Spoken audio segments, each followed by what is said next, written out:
Bonjour, nous ouvrons aujourd'hui le livre des Actes des Apôtres. Alors, de quoi s'agit-il? On quitte ici les évangiles, le noyau est donné. Non pas que les évangiles aient été écrits en préliminaire des actes, puisque certains comme Saint Jean l'ont été par après, mais du point de vue du livre que nous tenons dans nos mains, c'est comme ça que ça se présente. L'histoire de Jésus est rapportée, et le reste du Nouveau Testament, mis à part l'Épître aux Hébreux et l'Apocalypse, qui sont deux livres vraiment à part, eh bien, il va être désormais question des communautés chrétiennes qui se fondent, en particulier tout autour de la Méditerranée.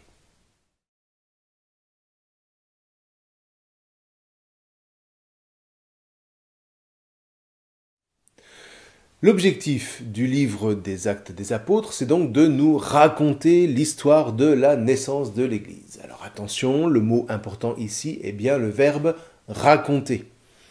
Il ne s'agit pas d'une histoire journalistique, mais comme toujours d'une histoire mythique. C'est-à-dire, je vous le rappelle, non pas l'exposition froide et scientifique des faits bruts que des journalistes seraient censés rapporter sans état d'âme, mais l'histoire telle qu'elle a été vécue, c'est-à-dire ressentie par ceux qui y ont participé. Rappelons-nous que c'est précisément cette histoire mythique qui travaille à la consolidation des peuples, à commencer par les familles. L'histoire scientifique qui devrait être universitaire avant que de cryogéniser les esprits des enfants et des adolescents en leur balançant des faits prétendus bruts sous forme d'azote liquide dont d'une part ils ne savent absolument pas quoi faire et d'autre part qui ne construit strictement rien au sens de la conscience d'appartenance à un peuple, par ailleurs, ce qui contribue à distiller en eux un individualisme triste qui les rendra malheureux toute leur vie qu'ils traverseront seuls, en se méfiant de tout et de tout le monde. Donc, n'oubliez jamais que nous avons besoin, charnellement parlant, humainement, socialement et anthropologiquement parlant, de cette histoire mythique qui n'a rien d'une légende, mais qui exprime, encore une fois, le ressenti de l'histoire. La mémoire n'est pas la transmission des souvenirs de l'histoire archivée dans une bibliothèque, mais le partage d'une émotion qui apaise en nous le sentiment de solitude et nous fait renouer avec un concept complètement délaissé aujourd'hui et qui s'appelle la fraternité.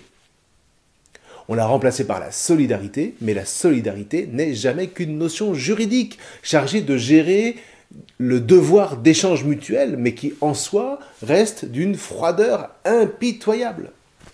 Par exemple, faire un service militaire par devoir de solidarité ou par patriotisme, c'est-à-dire en ayant conscience de s'inscrire dans la lignée des pères, on vit les mêmes événements, mais on ne les vit pas de la même manière.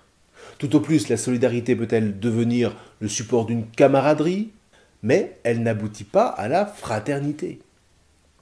Ou alors si elle l'évoque, c'est conceptuellement, sans savoir désigner un père qui serait commun. Donc c'est une fraternité orpheline. D'où, à nouveau, la tristesse et le sentiment de révolte permanente qu'elle engendre et qu'elle entretient sans jamais pouvoir en sortir. Enfin bref, rien de tout ça donc dans le livre des Actes des Apôtres, dont l'objectif est de nous raconter ce qui a fait vivre nos pères dans la foi.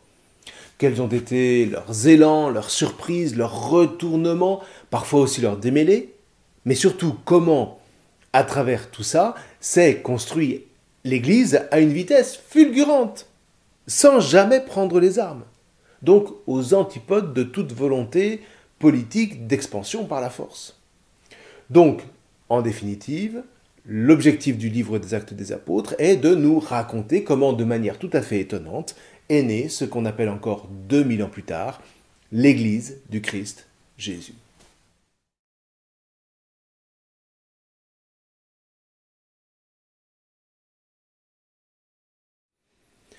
Le récit des actes s'organise en fait autour de deux grandes figures. D'une part celle de Pierre, qui s'occupe des chrétiens d'origine juive à Jérusalem. Ce sont en gros les chapitres 1 à 12. Et puis d'autre part celle de Paul, qui s'occupe des chrétiens d'origine païenne sur le pourtour méditerranéen, des chapitres 13 à 28. Du coup, on assiste en quelques chapitres à la diffusion de l'évangile du Christ de Jérusalem à Rome sous l'action de l'Esprit Saint. On a évoqué, quand on a introduit l'évangile de Luc, que cet auteur avait prévu une suite à son évangile. L'évangile a rapporté le ministère de Jésus-Christ qui l'a conduit de la Galilée à Jérusalem. Les actes des apôtres ouvrent à présent le temps de l'Église à partir de Jérusalem. On estime que Luc écrit dans les années 80 et brosse donc ici une grande fresque des 30 premières années de l'Église. Alors c'est dans un récit bouillonnant de vie. Il nous présente la naissance de diverses communautés chrétiennes, que ce soit en milieu juif, comme à Jérusalem, ou en milieu païen, comme à Antioche de Pisidie, c'est-à-dire en Turquie actuelle, proche de la frontière syrienne, ou alors à Corinthe, en Grèce, ou à Philippe, en Macédoine. On suit Paul au fil de sa course apostolique, on découvre à quel problème cette église naissante est affrontée, et on voit comment, animée par l'esprit du Christ ressuscité, elle s'efforce de répondre à tous les nouveaux défis qui se présentent à elle. Alors, comme pour son évangile, Luc nous offre un prologue où il nous dit procéder en historien. Il affirme qu'il utilise divers documents dont le principal est ce qu'on pourrait appeler son journal de voyage, dans la mesure où parfois il laisse affleurer un « nous » qui laisse entendre qu'il a été un compagnon notamment de Paul dans ses pérégrinations. Donc c'est un récit de première main pour une grande part.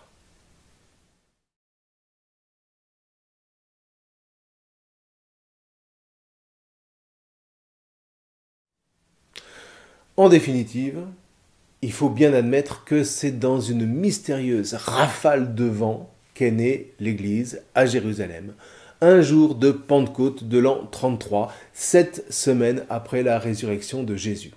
Et juste avant de s'élever vers le Père, alors qu'ils étaient sur le mont des Oliviers, Jésus leur avait dit « Moi, je vais envoyer sur vous ce que mon Père a promis. Quant à vous, demeurez dans la ville jusqu'à ce que vous soyez revêtus d'une puissance venue d'en haut. » Et puis il avait ajouté « Vous allez recevoir une force quand le Saint-Esprit viendra sur vous. Vous serez alors mes témoins à Jérusalem, dans toute la Judée et la Samarie et jusqu'aux extrémités de la terre. » Suite de quoi, sous leur regard, le Christ fut élevé et une nuée le déroba à leurs yeux. C'est ce que nous dit le verset 9 du premier chapitre du livre. Voilà, on n'en saura pas plus, mais il n'empêche que pour qui connaît l'Ancien Testament, cet événement, si brièvement qu'il soit raconté, est juste essentiel. Toute la foi de Moïse, rappelez-vous, ne vise que ça, l'élévation. Pour bien le comprendre, je vous invite à aller visionner les vidéos sur le livre du Lévitique, c'est absolument étonnant. Toute la Torah de Moïse vise cette élévation grâce aux offrandes du temple agréées par Dieu que Jésus vient assumer en lui pour manifester l'avènement de la rencontre nuptiale tant espérée de l'homme avec Dieu depuis Moïse. Donc vous voyez, là, en un demi-verset, tout est dit. Les noces entre l'homme et Dieu sont consommées en Jésus, sauf que rien n'est terminé pour autant. Tout commence, au contraire, dans la mesure où maintenant, par la consommation de ces épousailles en Jésus, eh bien, l'Esprit du Père peut enfin pénétrer en l'homme, en tout homme. Et c'est ce que promet d'ailleurs Jésus. Vous allez recevoir une force quand le Saint-Esprit viendra sur vous. Un esprit qui va bouleverser rien de moins que le fil de l'histoire universelle. Alors ceci dit, les apôtres ne pouvaient pas se douter un instant de ce qui allait se passer. Du mont des Oliviers, ils retournent à Jérusalem et montent à l'étage de la pièce où ils se tenaient habituellement. Et là, pendant 9 jours, nous dit-on, rassemblés autour de Marie, ils attendent en priant avec ferveur, rejoints par de nombreux disciples. Ils décident sur l'intuition de Pierre qu'il faut remplacer Judas et c'est Matthias qui est désigné pour rejoindre le groupe des 12 apôtres. Et puis voici qu'en ce jour de la Pentecôte, vers 9h du matin, nous dit-on, tout à coup, une énorme rafale de vent s'engouffre dans la maison où il se trouve. Alors leur apparurent des langues qu'on aurait dites de feu, qui se partageaient, et il s'en posa une sur chacun d'eux. Tous furent remplis d'Esprit Saint. Ils se mirent à parler en d'autres langues, et chacun s'exprimait selon le don de l'Esprit. On se croirait dans un film d'Indiana Jones. Alors, je vous passe les détails, toujours est-il qu'à partir de ce moment-là, l'Esprit pousse les disciples à sortir pour prêcher au grand jour en plein Jérusalem. C'est Pierre, rapporte Luc, qui prendra la parole en premier. « Hommes d'Israël, écoutez les paroles que voici. Il s'agit de Jésus le Nazaréen, homme que Dieu a accrédité auprès de vous en accomplissant par lui des miracles, des prodiges et des signes au milieu de vous, comme vous le savez vous-même. Cet homme, livré selon le dessein bien arrêté et la prescience de Dieu, vous l'avez supprimé en le clouant sur le bois par la main des impies.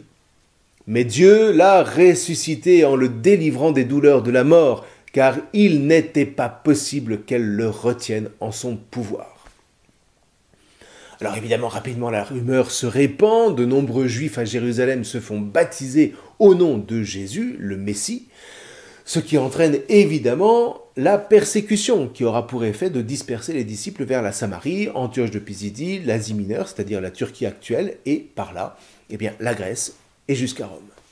Ce qui ne veut pas dire qu'il n'y a pas eu de dispersion du côté de l'Orient, mais ce que raconte Luc, c'est celle qui s'est déployée sur tout le pourtour nord de la Méditerranée.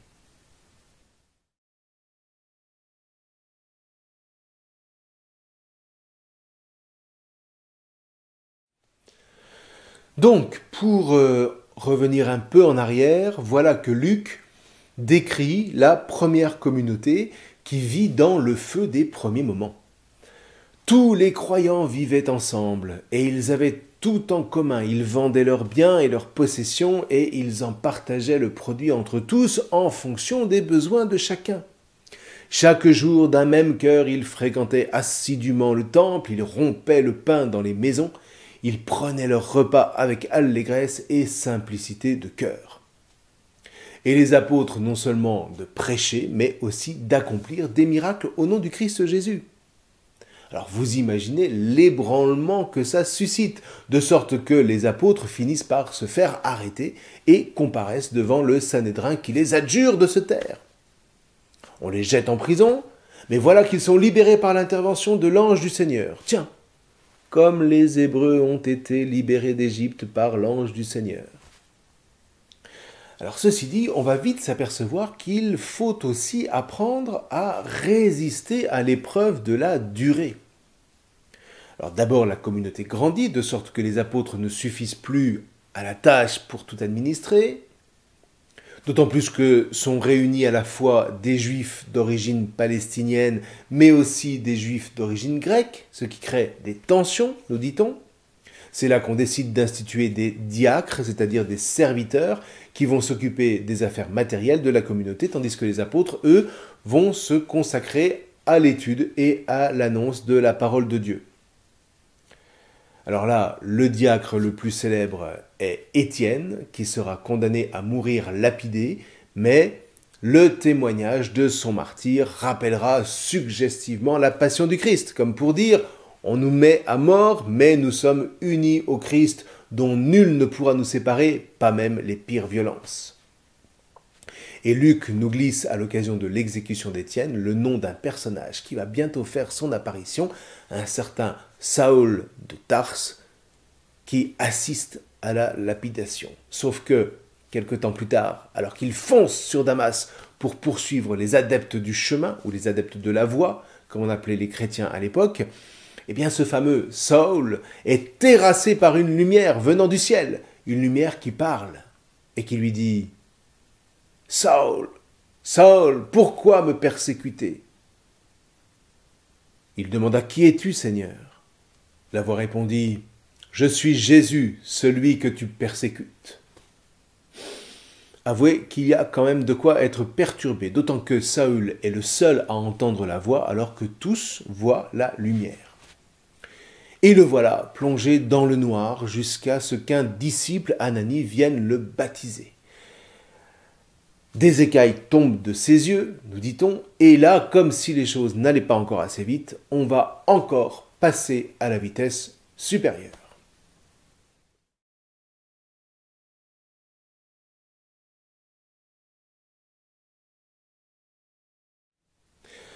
Entre-temps se greffe une question absolument essentielle à la communauté de Jérusalem. Au départ, cette communauté est exclusivement juive, ok, jusqu'au jour où Pierre, toujours lui, a un songe dans lequel le Christ lui demande d'aller baptiser des païens.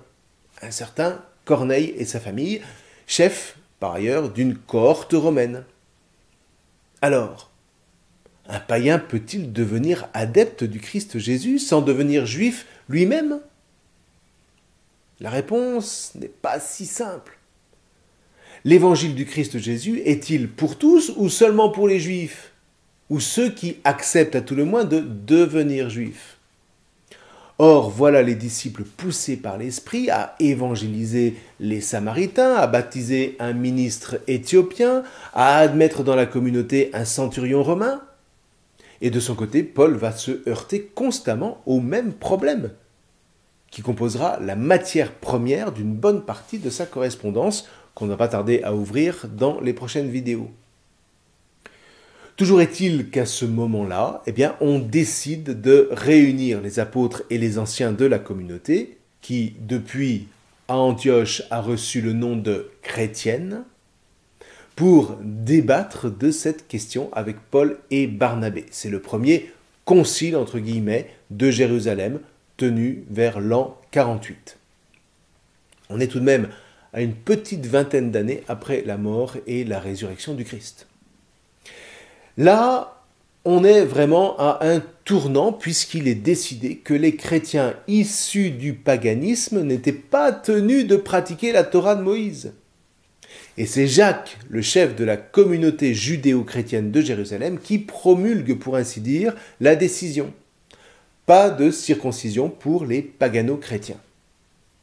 En revanche, qu'ils s'abstiennent des viandes immolées aux idoles et qu'ils ne s'adonnent pas à la prostitution.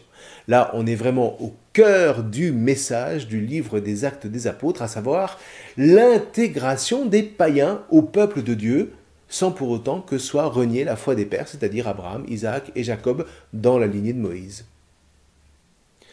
C'est particulièrement Paul, c'est le nom grec de Saoul, qui sera chargé de l'évangélisation des pagano-chrétiens. À partir de ce moment, c'est-à-dire à partir du chapitre 15, Luc va concentrer, pour ainsi dire, tout son propos sur la mission de Paul et ses voyages. Partout où Paul arrive, il prêche d'abord dans les synagogues, puis, face au refus assez général de ses compatriotes, il rassemble autour de lui les craignants Dieu, comme on les appelle, c'est-à-dire les païens qui sont ouverts à la révélation biblique, notamment par le prosélytisme juif très actif à l'époque, et qui accueille plus volontiers le message du salut advenu dans la personne du Christ Jésus.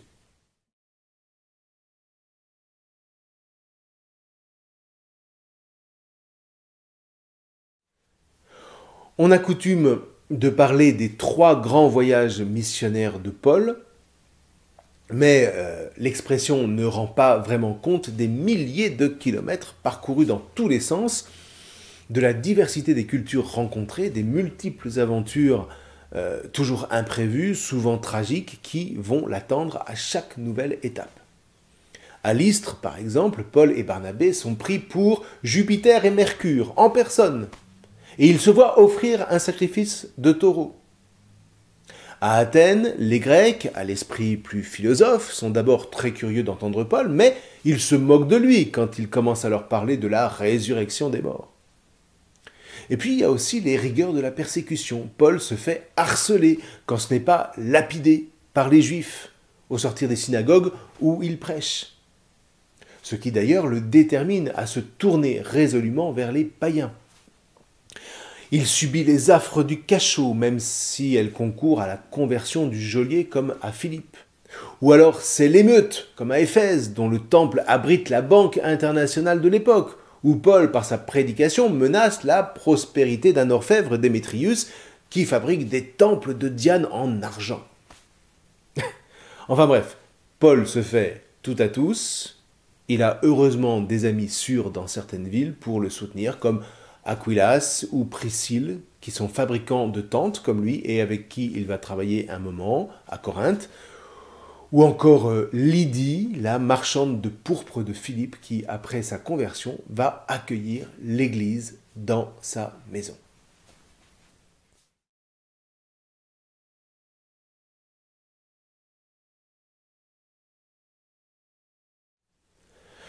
À travers toutes ces péripéties, Paul garde un seul objectif.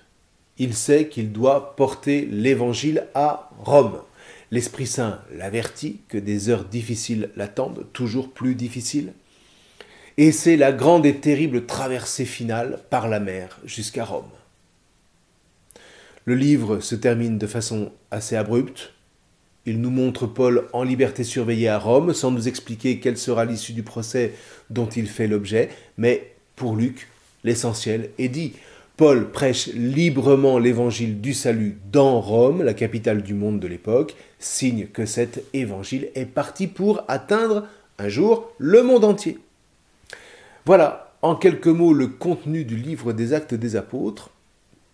Alors aujourd'hui encore, tous les historiens s'interrogent sur cette expansion stupéfiante du christianisme dès les premiers siècles qui suivent la mort et la résurrection du Christ. À vue humaine, la chose est juste impossible à envisager, sauf qu'on sait maintenant que ce qui est impossible, c'est ce qui n'est possible qu'avec le Christ. Et pour ceux qui en douteraient encore, les premiers temps de l'Église, comme par ailleurs dans bien d'autres moments de l'histoire de cette même Église, en sont pourtant le témoignage le plus prodigieux. Je laisse le quiz clore cette leçon. La prochaine fois, nous ouvrirons les lettres de Paul, dont on a parlé tout à l'heure. D'ici là, prenez le temps de lire les quelques extraits que je vous propose sous la vidéo. Je vous remercie.